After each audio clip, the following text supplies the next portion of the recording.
u kertong ke UDP ban aireng hak election siteng samoy nasela uba balajit senram hakasi balang ulap pendep ya jingkap kerteng harengkat ke jenon lang u presiden ke UDP ba med ba lingdo rengkat ke melie ke parti kentup yo melie ke NPP ba sneu balang dar hakate ke jingkap kerteng ke balong hasora civil subdivision la senran lang yo balajit nadu ki bahayeng hasam kentup ya ke kemi jungu ki henmen ki para nang taru UMDC ke sela bat sora nolor ki nongkit kamcong ke parti habakran berkilat ptai khobor balajit ulong bagi don ke jingkaman ke bas kambo unjab hakani ke election siteng samoy namar ke jing jing pai ba kadang hem ha ya kayeng kesem ke jong u hadu bakila penjob dan buram yu hadu life way senam lenter tat hadu kesengi bo un klat no nakani ke partai chuchu lo ongru ba ka thong ba kmat e ka long ban budien ya ka jing dawa district hasora ka long no kumbal mai phang dau pa jong u ha ka por budang em kumman shu ku dau hang ni ubalajit udai khun ning kong jong dr don kupar roy ubadai president jong ko UDP batru ulam phang ga yu ba thawa ka jalla tat hadu kisi ba khadu ka jong u General confident ting long confident mo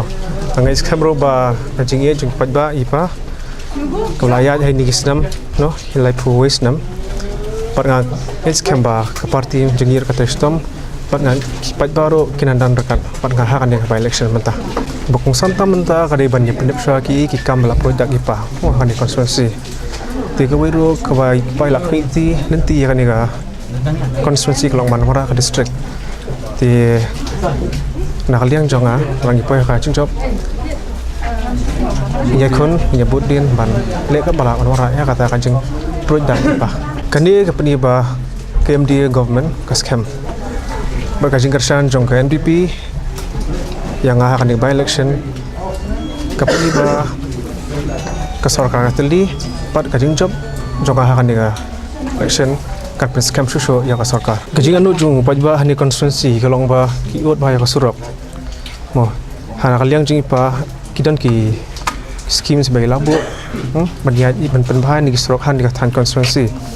bat kajing klat jung i ha ni senam kadan kajing thot sipor temal ta pai nga ka thong le bala mo banyawan ra ya kata ka scheme bilik pa labu penbahan ni surok han di constituency ki pajba ki i pa lam de ka jing i jing pajba i pa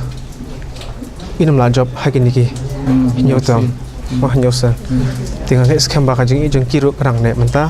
pat kin le kashan yang akan di by election